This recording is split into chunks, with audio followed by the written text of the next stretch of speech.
Rosa, how pleased I am to be meeting you again in Santiago, or actually on the Monte de Gozzo. It is always such a joy to come back to Santiago, to come to anywhere on the Camino, to come to anywhere on any of the Caminos. So, as you know, the reason that I first came and I continue to come to Santiago is through the Confraternity of St. James, which is the Asociación Jacobea del Reino Unido.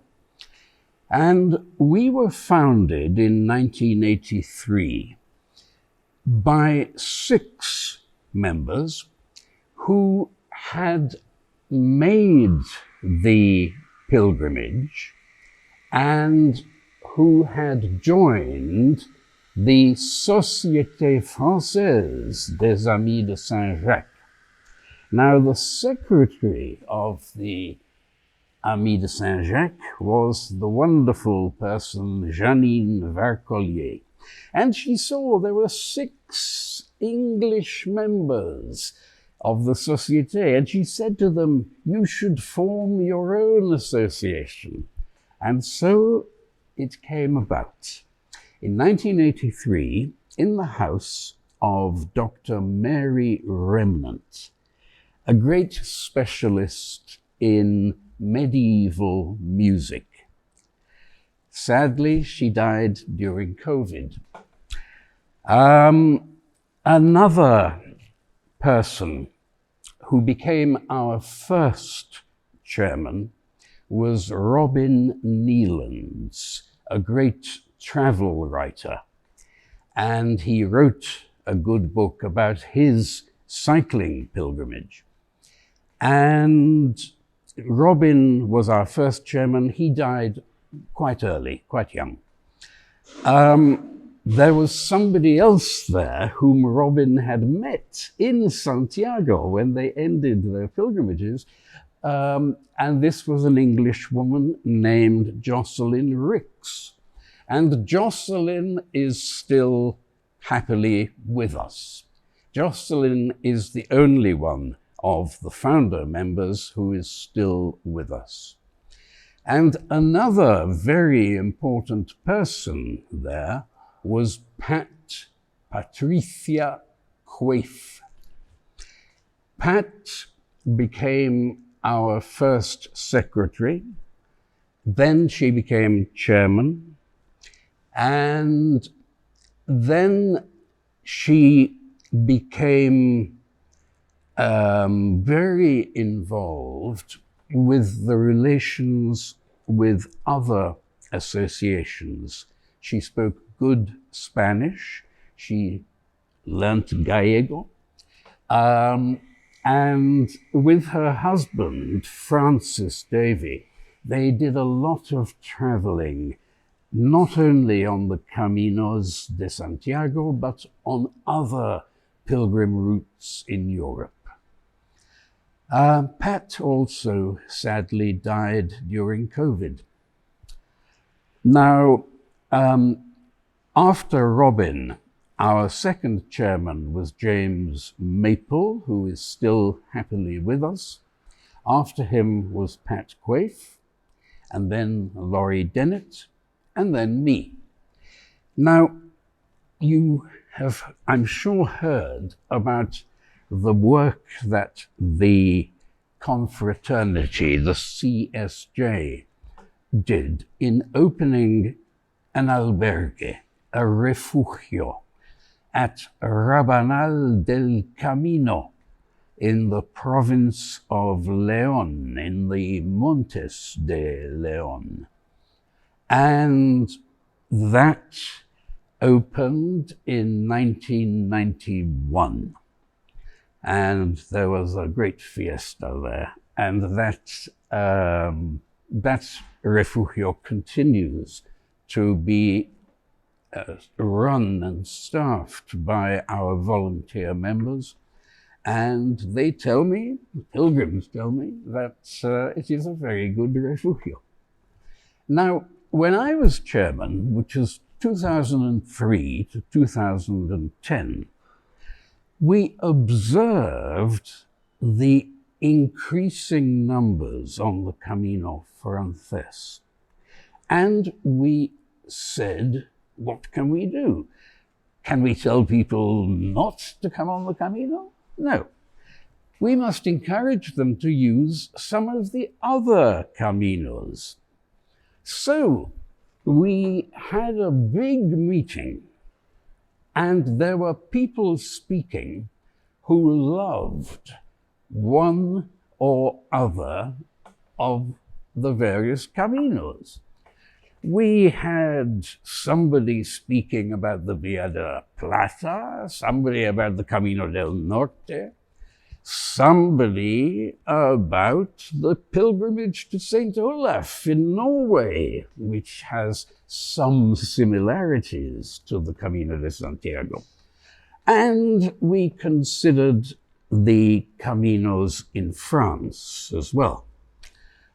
And when everybody had spoken and we discussed it, we said, Camino del Norte.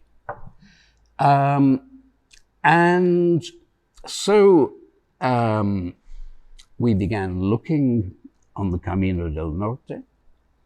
And through our previous chairman, Laurie Dennett, we had contacts with the area around Lugo. And it was she who gave us the news that there was a Casa Rectoral in the village, the very small village of Miraz, near Bamonde, between Bamonde and Sobrado. And so the Bishop of Lugo was willing to give us this house. We had to do some restoration work. We had to do some works for the water supply. And Miraz opened. It's now called the Albergue San Martin. And it opened around 2005, approximately. And they tell me, pilgrims tell me, that it is a very good albergue also. So that is the main event, really, of those years that I knew best. Then began offering some service to pilgrims in Santiago itself. And this was through our member, John Rafferty. This was in the old pilgrim's office with the long queues. And he thought it would be good to smile at people in the queues. And if they were English speaking, to say a few words in English. So he began the project called the Amigos.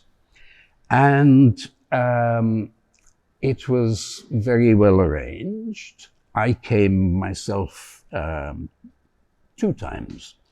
The second time was when I got married, and my wife and I came on a honeymoon here to be amigos.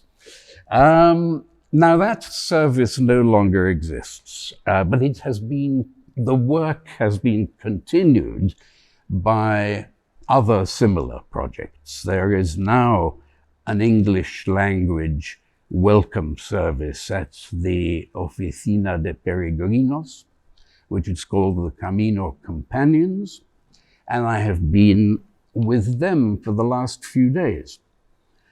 And after me, as chairman, came Colin Jones. Colin spoke very good Gallego and Portuguese. And he has retired now to live in Portugal.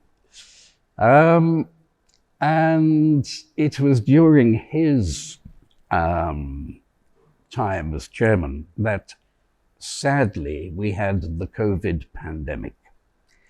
And we have lost many dear friends.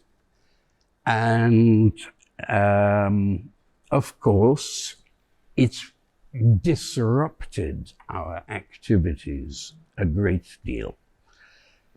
Well, we took to having meetings by Zoom, and that worked well. And some of the things we started on Zoom are still going nowadays on Zoom, even though the pandemic has ended. So we now have a new chairman, Robin Dawkins. We have had wonderful people running our office in London. For many years, there was the wonderful Marion Marples. She was our secretary, but nowadays the work is too much for just a secretary, so we have a general manager instead. And Marion sadly died, not of COVID, but very suddenly.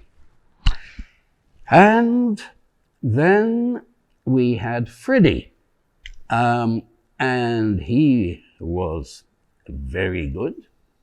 And now we have a new general manager who is, again, very good.